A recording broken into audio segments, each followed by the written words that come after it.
As we begin to move into meditation, I invite you to make yourself comfortable and take a deep breath. Slowly exhale. Allow any tension or tightness to be released. And take another deep breath. And close your eyes and just allow the music to take you to a deeper state of serenity and tranquility. We now move into meditation.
So I pose this question: how will this day be for you? Will it be a happy day, a sad day, a good day, a bad day? No matter what happens in your world, the kind of day you have is up to you. It's based on the thoughts that you choose to define what's going on around you, and the feelings you choose to determine the emotional experience that you'll have. For you are the creator of your reality. That doesn't mean you can make magic in the world around you and create all sorts of magical things, but it does mean that you can create the emotional experience that you have. And peace is our first priority. If we have peace of mind, we can deal with any situation or circumstance. We can deal with the most turbulent of conditions. Peace of mind. There's a place within you that is always at peace, a special place you can go to. Stepping out from the physical reality of your world and just allow yourself to rest easy in the peace that is yours.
Slowly begin to come back to this time and this place. You do it at your own pace. Become aware of your surroundings. Be aware of the peace that you feel. And as I speak these words, make them your own and say them back to yourself. I'm at peace with the situations and circumstances in my life.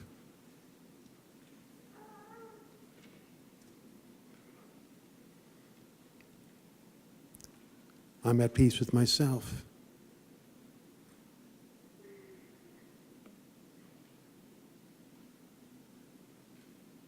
I'm at peace with all others.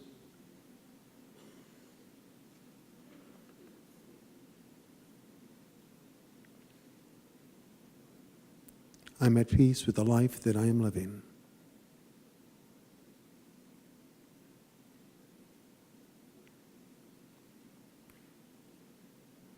And so it is. Mold our hearts for all that is good. Let kindness be our guide. May we be your voice to others in need, your shelter where others can abide. Mold our hearts for all that is good.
Thank you. Good morning, everybody. How are you? Doing well? I have a favor to ask of you, and I know that we don't like standing up, sitting down, standing up and sitting down, but just above the clock in the back, there is a camera, and the camera videotapes the service. And our cameraman has a habit of sneaking out, which he's done right now. So I'd like us all to stand up and say, "We miss you, Mr. Cameraman." Turn around and look at the camera. On the count of three, We miss you, Mr. Cameraman. Okay. I'd love to see the look in his face when he edits this at home tonight. How is everybody? Good. I already asked you that. I have a young woman I'd like to come up. She does our Wednesday night service along with her friend or husband, maybe David. And they're doing something new this Wednesday, and I'd like her to come up and tell us a little bit about it.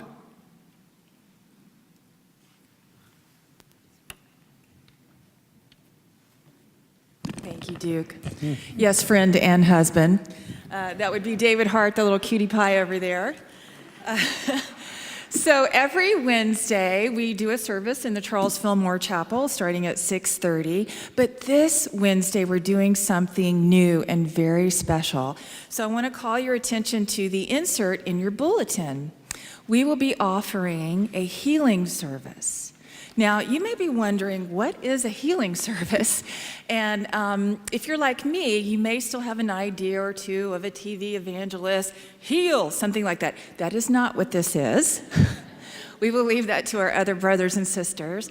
This is a healing service that is a time for you to build a deeper sense of restoration for your mind and your body and your soul, with loving music and a very brief message and a lengthy prayer and meditation. As a matter of fact, I'm going to base the meditation on our co-founder, Myrtle Fillmore, and her healing practice. So I do hope that you will mark your calendar and join us every Wednesday, but especially this Wednesday. Also, our prayer chaplains, our beautiful prayer chaplains, will be available to pray with you before, during, and after the service. Before, during, and after. So one might say that you will be prayed up and heavily meditated. So we look forward to seeing you on Wednesday. Blessings.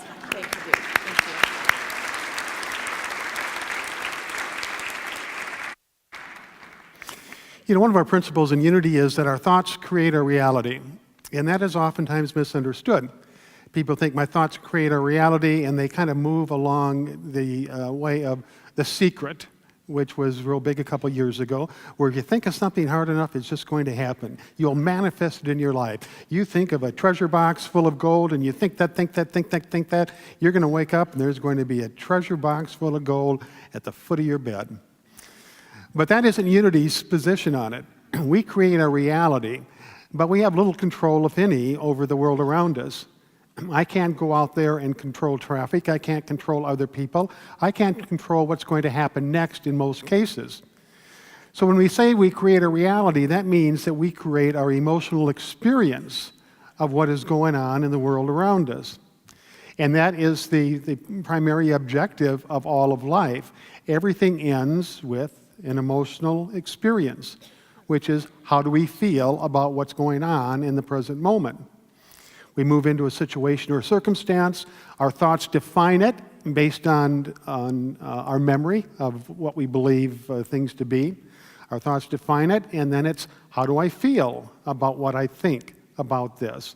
The feeling gives us the emotional experience, and that is really the reality that we're in. Now, the interesting thing is there's approximately 7 billion people on this earth, and there are approximately 7 billion different realities.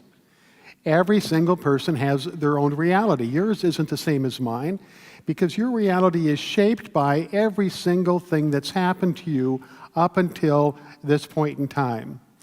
It's dependent upon how your parents treated you. It's dependent upon the environment you grew up in. It's dependent upon the education system, your social circles. All of that went into form you into the person you are, and you now create your reality, which means you think and define what's going on around you, and then you feel about it. It's all yours. It's nobody else's. Nobody else can step into your mind and say, okay, this is going to be your reality today. It's all up to you. Now, the beautiful thing is that we have power over our thoughts, we have power over our feelings. So if the reality that we're experiencing isn't a pleasant one, if it's not beneficial, if it doesn't shine with respect and approval on ourselves, we can change that, very much like we can change a new computer that's been programmed. We can go in and reprogram it. Now, just for a second, for many of you here, I want you to think about all the things that have changed in the last 50 years or 60 years. Kids growing up today live in a whole different world than we did. We had no cell phones, we had no microwaves, some of us had no television. The first telephone I ever used was at my grandmother's house, and it was a box, and there was a little ringer on the side, and you held something up to your ear, and the phone couldn't go anywhere else. It was like nailed to the wall. Anybody else remember that? Please, somebody. It was a very interesting time. And, the cars putted along with stick shifts and no power steering. And today you have, cell phones and computers and internet and all this different thing.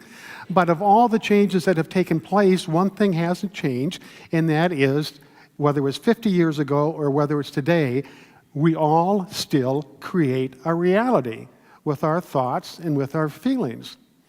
So that being said, I've invited people from a rather new generation on this earth. I call them young'uns. I don't know if they like that or not, but I have invited them to come up and share with us what the most important thing is for them when it comes to creating their reality. Is it the same as it is for us middle-agers or 50, 60, 70-year-olds? What do they think? So I'd like them to come up now, and we will find out. Steve, would you help me with these chairs here?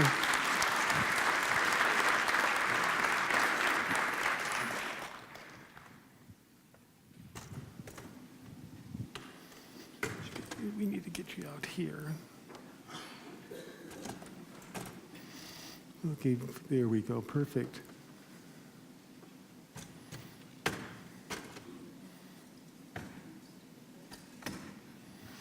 Okay, sit wherever you want.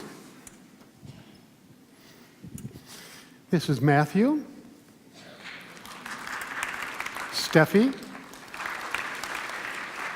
Emily, and Balan. So I sent them the question earlier this week so that they wouldn't have to come into this cold, and I basically said, what's the most important thing you can do in creating your reality? So Balan, we'll begin with you, and when you're done, and also I'd like you to maybe hold the applause to the very end, then we can give them a rousing round of applause. When you're done, you can just pass this to Emily.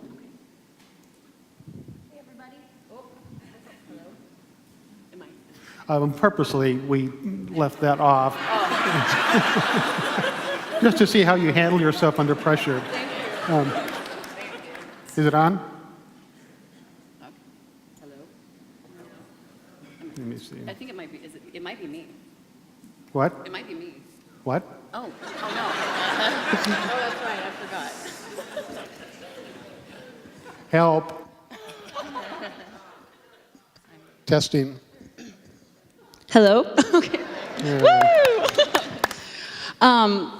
I think the most important thing is the mindset that you go into life with. And I think to create a positive reality, you have to have a mindset of compassion for others and for yourself. And to really agree to live your life in full honesty and integrity, and to agree to not avoid your life. And with that said, someone, I don't know who it was, had told me how you get it is how you'll keep it and how you'll lose it.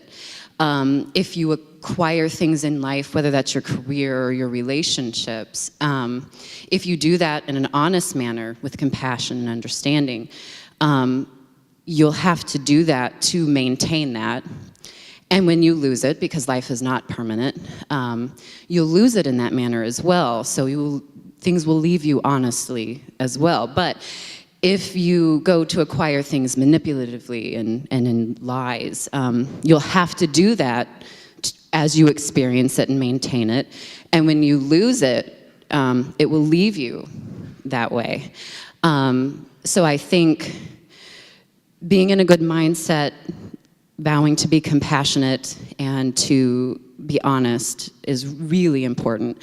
And then to just run at your life full on and there's always a solution for what you want. And if it's not inside the box, you think outside of the box. And I think the only rules, you don't have to live by society's rules. You live by compassion and love, understanding, and refusing to avoid your life. So there you have it. Hi. I thought of a lot of things that came to my mind when I create my reality, but it only took me like 3 years to figure it out. What I do is 3 things. I like the number 3, so I do 3 things to create my reality. The first thing I always do is remove all things negative, whether it's people, places, things, objects that remind you of an ex and a bad relationship. I just remove those things. If it's a person that's negative, I try to help them to be positive, and if they don't get it, they're gone. I don't have time for negative. I delete their number. They're not my friend anymore. You gotta go. Another thing, like Facebook, you have those people that post negative things, or they're always drama, and you don't want to delete them as your friend, so I just delete them on my news feed. So my news feed is nothing but positive.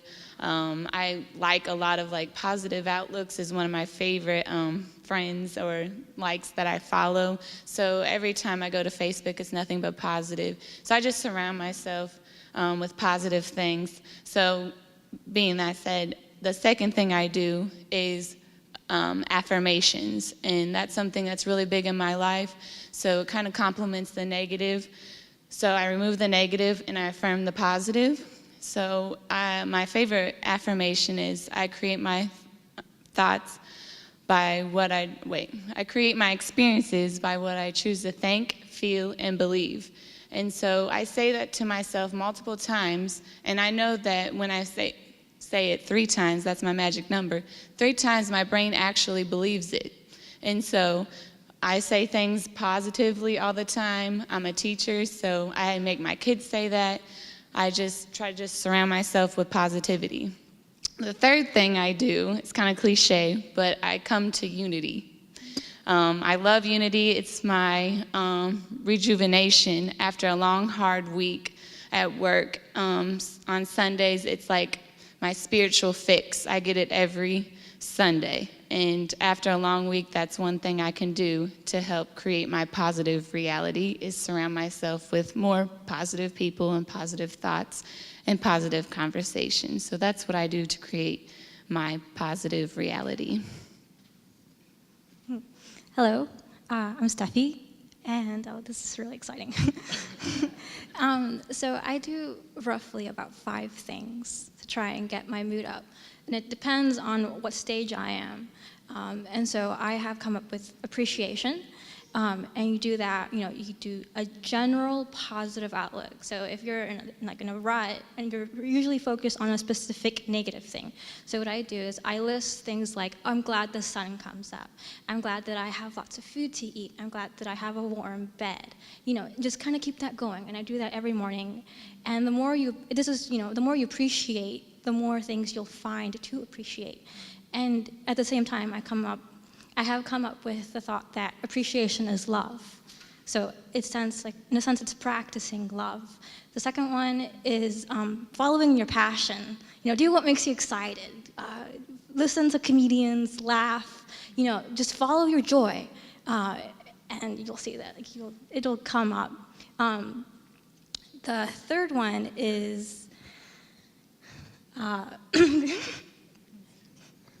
Okay, it was shadow work, which is self-love, which is all of the stuff that we think that we don't like about ourselves.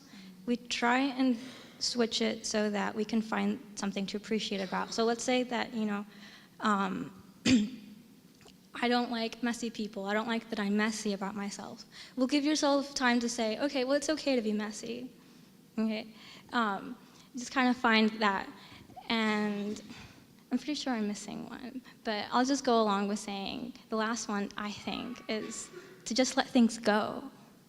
Just let it go. I feel like happiness, being happy, is one of the new comparisons. Well, I would compare it to enlightenment, where people think that once you're enlightened, then you stay that way forever. Well, sorry, you don't. You gotta keep working at it. And it's the same thing with happiness, is that once you're happy, you're not gonna just stay happy for the rest of your life. Is that give yourself a break. It's okay to not be happy. You know, it's okay, give yourself a break. So I think that's around what I would do. Hey everybody, I'm Matt. I thought a lot about the things I do to create my experience, and there are a great many things that I do all the time to create a positive experience in my life. But I think one of the things, just thinking about it this week, I was worried about what I was going to say up here. And I think the biggest thing we can do, and that I can do, is not worry so much about pretty much everything, because worrying is so, worrying is incredibly easy to do, but it's this sort of gateway to all these negative emotions. I start to have doubts about myself and if I'm good enough, or you can start to judge other people, you can start to have anger. It's everything that you worry about is already coming to a negative conclusion in your mind. So if you can sort of nip it in the bud, for example, there's a story. I had some friends over to my house not so long ago, and after they left the little party that I was having, they were driving home and they hit a dog. And the dog's fine. But they came back to my house and we talked all about it, and by the end of the night, they were so worried about the dog is definitely dead, I'm definitely gonna have to pay for all this stuff, I'm going to jail tomorrow. So we had gotten to this terrible, terrible place just by worrying about all these things, but none of that was real. It was all just imaginary. As it turned out, the next day, everything was fine. The dog was fine. No one went to jail. No one even paid any money for anything, which is all very lucky. But even if that had come to even if some difficult things had transpired from that whole situation, there is nothing you can worry about that's going to change anything. All you have to do is just take the next step and have this trust that everything's going to be fine. And I had a friend just last night say, I always think to myself that I'm going to land on my feet and life is always going to be wonderful.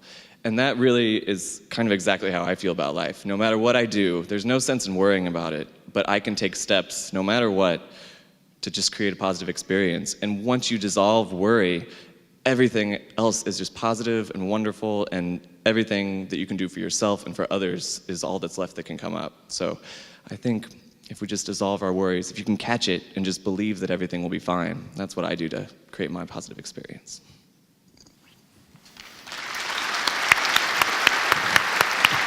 Thank you.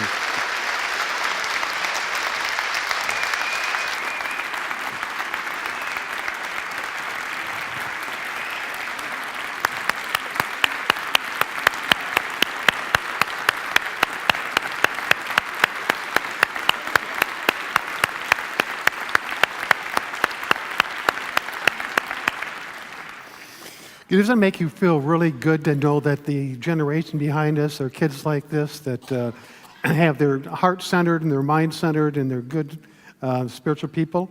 It's been great having you here. Before you go, you're going to need to clean your room up and taking the chairs back to where they were. And it's nice to have you here. Thank you. Mm-hmm.